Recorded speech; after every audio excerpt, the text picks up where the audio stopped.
This is easily the most controversial chapter of the game. Throughout the entire game, we would constantly run into these whispers, or what Maximilian Dude would call plot ghost, interfering with the main characters throughout various situations. It isn't till the near end when we get some exposition from Red 13, when we finally find out what they are and what's their purpose. They're there to enforce the course of destiny. They appear in large gatherings whenever events stray too far from fate's intended path. So by the end of the game, we defeat the Whispers once and for all, then actually have a boss fight with Sephiroth. I'm not gonna lie, in my first playthrough of this, I was completely confused with what the hell was going on.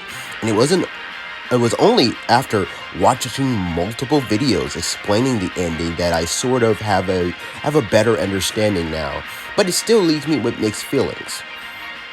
The whole time Aerith and Sephiroth start giving us super cryptic dialogue, and we were fighting the Whispers who morphed into something that looked like a giant Heartless, and even more weird shit continued to happen, I kept saying to myself, this has NOMURA written all over it.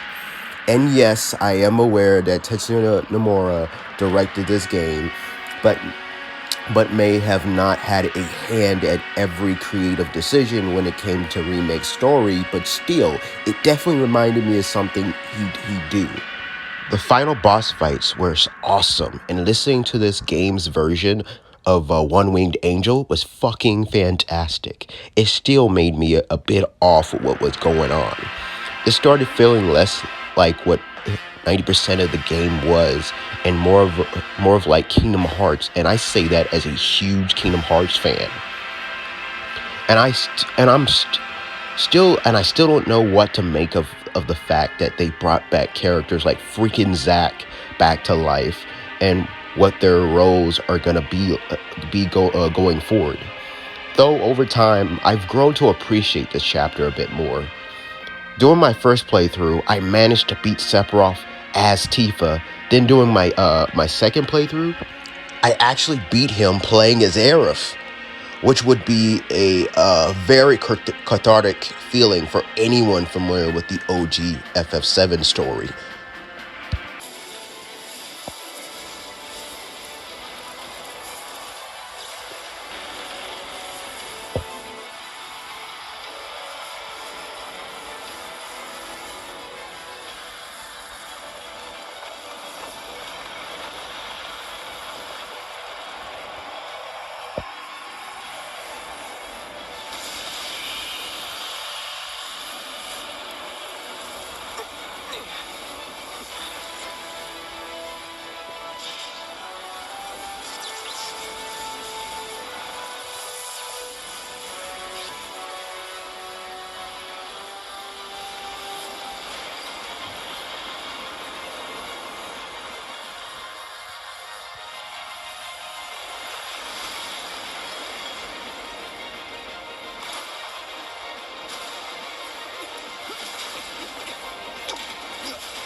Yet.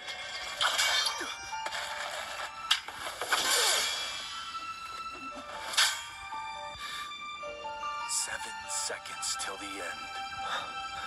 Time enough for you, perhaps. But what will you do with it? Let's see.